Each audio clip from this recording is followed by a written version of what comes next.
Oh no! Yuki Tsunoda gets taken out on the first lap by Pierre Gasly.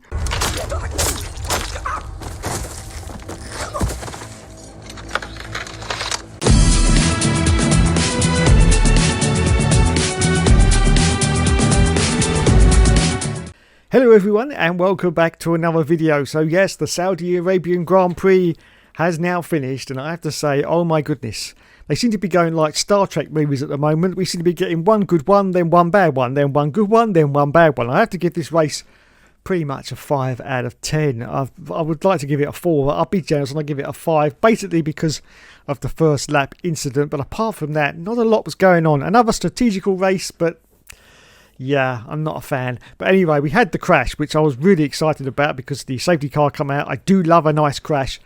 Not when anyone gets hurt. I'm not a sadist or a masochist, whatever you want to call it. No.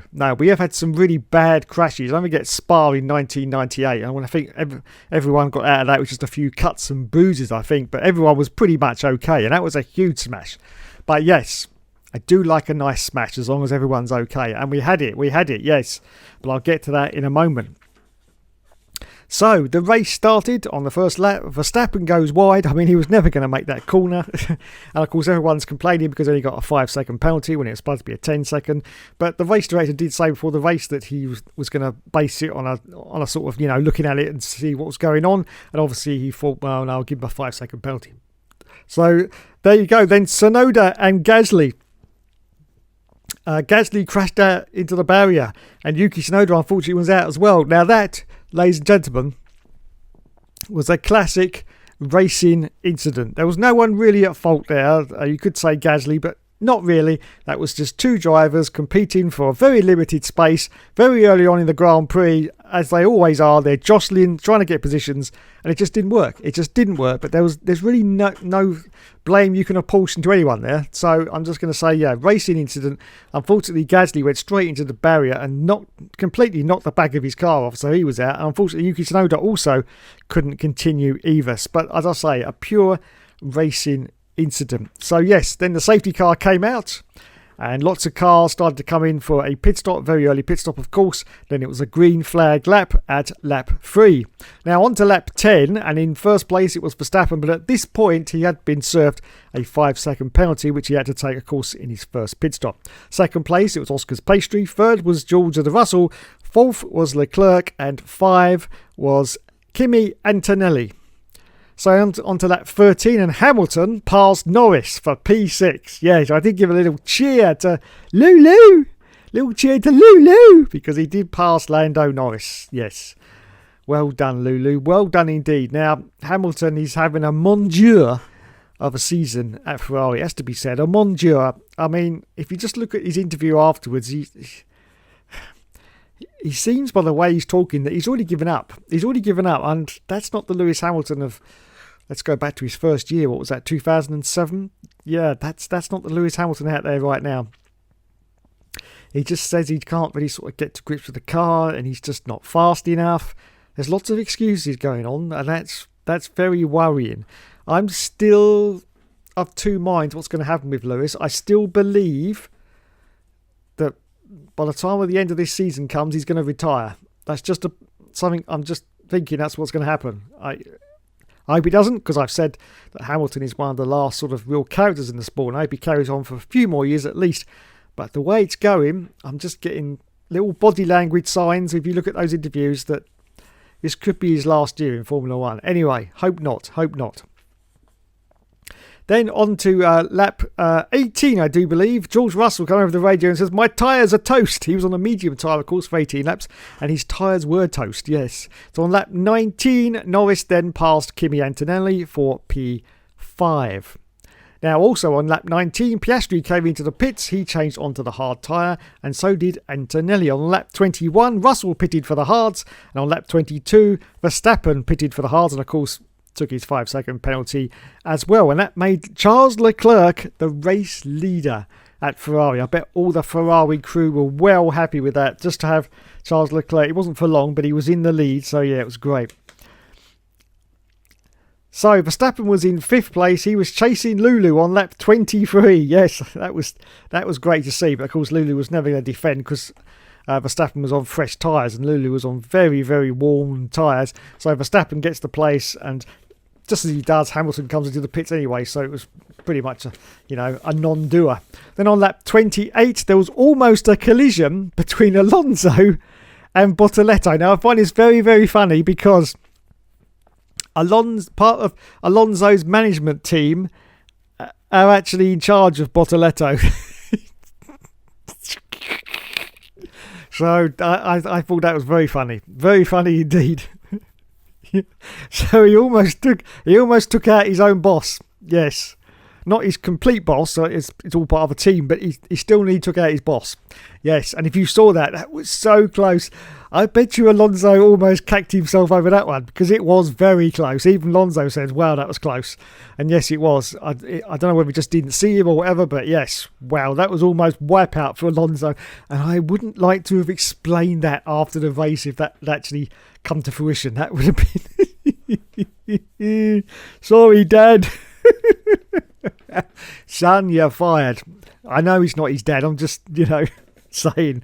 So there you go. And on lap 30, we had Charles Leclerc who pitted. And also on lap 30, we had, of course, the results. And that was that Norris was still in first place, or got into first place. Piastri was in second. Verstappen was in third. Russell was in fourth. And Charles Leclerc was in fifth position. Then on lap 35, Norris pits from the lead. Yes, he was in the lead and he pitted onto the medium tyre. And then Charles Leclerc passed George Russell on lap 38 because Russell was definitely having trouble with his tyres. And then the race positions on lap 40 was Piastri first, Verstappen second, third for Charlie Boy Leclerc, fourth for Russell, fifth for Norris and sixth for Antonelli. And then we came to the end of the race, the 50 laps, and waving the flag, I can't say her name. I'm going to try to, but I'm going to completely butcher it. It was Pom Clem to not to yeah. I said I couldn't say it, but anyway. You know who she is. She's the one from Guardians of the Galaxy. You know, the one with the funny ears. She's a very unusual person, and I like that. I like that indeed. I'm a big fan of Pom Clement, whatever her name is. Yeah, she's a very unusual person. She's not normal, and I like people that aren't normal. I mean, no offence, she probably is normal, but she doesn't come across that way, and that's what I like. Yeah, she's unique. That's what I was trying to say. She is unique. So the race was over and they crossed the line with Oscar's Pastry once again cooked to perfection. And I'm going to say it again, and the moaning Yorkshireman, stop nicking my lines. Thank you. Cooked to perfection. Yes, like a well done souffle. He rised up the ranks and was just perfect. Perfectly done all round.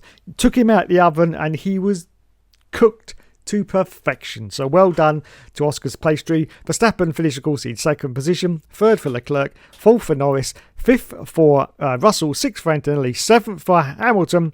Eighth for Sainz. Ninth for Albon. And 10th for Isaac Hajur. Isaac Hajur. Yes. So let's finish off with everyone's favourite part of the show. Yes, it's time for the driver standings after 5 rounds of the championship. In first position, it's Oscar's Pastry. Well done to Oscar. He is in the lead at the moment with 99 points. The leading McLaren, it's looking very likely now that McLaren are going to have to start supporting Oscar's Pastry above Lando Norris because he's getting the job done, and Lando's in second place, everyone, with 89 points. He's just a flip-flop, isn't he? He flips and he flops. He flips, flops, flips, flops. Sometimes he does well, sometimes he doesn't do well, sometimes he complains, sometimes he doesn't complain. It's just not good enough, Lando. It's just not good enough. I'm sorry, but, you've got to be stronger. You've got to be stronger. If you want to take this World Championship, you've got to be more like a Senna, and I just don't think you got it in you. Anyway, he's in second place with 89 points. In third position, Max Verstappen. He's still there, everyone. He's still there with 87 points. Don't discount Max because, that's not a very big deficit. I know we've only had 5 rounds, but still after that, I was expecting the Red Bull to be doing very poorly because they lost Adrian Newey this year.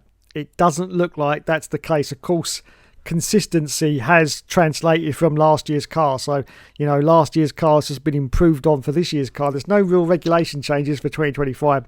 So it was pretty natural that car was going to sort of transfer over and be pretty much just as good, even without Newey's influence, it has to be said. Next year will be key. It'll be a clean slate next year when we won't know where anybody is, and that's great. I can't wait for 2026, I have to admit. I can't wait. Anyway, George de Russell's in 4th place in the leading Mercedes. Well done to George. He's really stepped up to the plate. I mean, I've put in a lot of criticism about George de Russell, saying that mentally he's pretty weak, and you've seen all the memes everywhere, all around the internet, of him being Woody from Toy Story, and and him crying, and there's just so many memes about him. But I have to say, he has pulled it up, and he's starting to look like the lead driver. So well done to George de Russell. And in 5th place is Charles Leclerc, quite a huge deficit, 47 points to 73, 5th position. He's doing, I think, the best job that Charles can do in the car that he's got. It's not the fastest, that Ferrari, but it's not a dog either. It's definitely not. They've had worse Ferraris definitely in the years, and so it's not that bad. In 6th place, I have to say congratulations to Kimi Antonelli, 38 points, first year in Formula One. He is a rookie. Yes, he's in the Mercedes, but it's not the fastest car out there by any stretch of the imagination. And he is doing a great job. I'm pretty sure by the end of the year, he's going to be Rookie of the Year. Gotta be. Because I can't see anyone else taking over from what he's doing at Mercedes, I have to say. Then in 7th position, we have Lewis Hamilton. As I said at the start of the show, I don't know what's happening with Lewis. I really don't. He's got 31 points at the moment. It could have been worse. I did predict before the season started that he'd probably be finishing in 12th place every round. He hasn't done that. He has consistently picked up points. He's got 31 in total. But it's not the Lewis Hamilton. I think Lewis thought that the change was going to do him the world of good, and he was going to come out fighting. And I think he possibly in his mind thought that most of the problems was with the Mercedes car. Unfortunately, Lewis, that's not the case. That's not the case, because the Ferrari has proved really not to have brought your ultimate pace that you used to have back in the 2014 days and beyond at Mercedes. It just isn't there. And as I've said it before, it's not Lewis's fault. He's got to realise that age is creeping up with him. Sportsmen have a very short shelf life, and it's usually in top sports. I mean, look at tennis players. Incredibly short lifespan. I mean, I think the females are about 30, 34, 35, 36, somewhere along there. And the males sometimes, because they get injured so much, and they just can't carry on. I think the males are 38 maximum, something like that. Anyway, so it's just, yeah. And Lulu, you're almost 40 years old. I know everyone's going to say, what about Fernando Alonso? But he's not doing very well this year, is he? And he's 44 years old. I think that is now starting to creep up on him as well. Anyway, so there's Lewis in 7th place. In 8th position, it's Alexander Albon. He's getting very feisty with his radio messages, and I'm not quite sure I like it. I'm not quite so sure that I like it. It's not warming to me. Anyway, he is in 8th position with 20 points in that Williams. Esti Besti is in 9th place in the Haas Ferrari, the leading Haas Ferrari, 14 points. Well, nonetheless, Lance Stroll, I still can't believe this. Lance Stroll is still in 10th place with 10 points. Yes, I still can't believe it. Pierre Gasly, of course, crashed out, is in 11th place with 6 points. Also with 6 points is Hulkenberg and Oliver Behrman as well. Isaac Hajar is in 14th with 5 points. Carlos Sainz, 5 points in the Williams. You've got to say, a very disappointing start to the season. Very disappointing. I mean, this is Carlos Sainz, don't forget, driving for Ferrari, doing very well for Ferrari last year. He's not doing so well in that Williams, is he? Which could sort of be the Daniel Ricciardo effect, you know? Daniel Ricciardo, great driver when he was in the best car. Get him out of the best car, he wasn't so hot, was he? Could be the problem with Carlos as well. I'm not quite sure, but yeah, not doing very well. Yuki Tsunoda in 16th place. He's got 5 points in that horrible Red Bull number 2 seat, which is cursed, and I think he has to get it blessed every time he gets in the car, to be honest, because, yeah, I think it's haunted. But, yeah, 5 points for Yuki. Unfortunately, he crashed out as well in that first lap incident. And Fernando Alonso currently is in 17th place with nil points. So is Liam Lawson, but we know what's happened to Liam. He, of course, was demoted. Jack Doohan also having a horrible season. No points in the Alpine and really not doing too well. And in last place, we have Gabriel Bortoleto, of course, being managed by Fernando Alonso and others. And his career, apparently, I've just been reading about it before I come on here, his career was just about to go down the pan. It was Fernando Alonso who saved him, like a phoenix rising from the ashes. Yeah, that's great, but he needs to up his performance level because he's getting outperformed by Nico Hülkenberg. Of course, Nico Hülkenberg is an old historical favourite, but he's still getting well trounced, so he needs to up his game. Otherwise, he really will be laid out to grass at the end of this season. Anyway, that is the standings at the moment. After 5 rounds, we get a break now. There is a week break, whee, before the next Grand Prix. Yes, it is a little bit tiring doing one every single week because, yeah, you do start to get fed up. That's why I always like the old days when you have one every 2 weeks and you only had 17 rounds in the championship. I just prefer it. I'm sure you do as well. It's just not necessary to have 24 races every single year. It just really isn't, because it gets boring after a while. And when you get a boring race like this one was, your excitement level starts to drop. But thankfully we got 2 week break, so we can build that excitement up for the next Grand Prix now, which hopefully will be following the pattern, and it'll be a good one. The next Grand Prix will be a good one, hopefully. Anyway, thanks so much for watching, everyone. You have been awesome as always, and yes, of course, we'll catch you in the next video.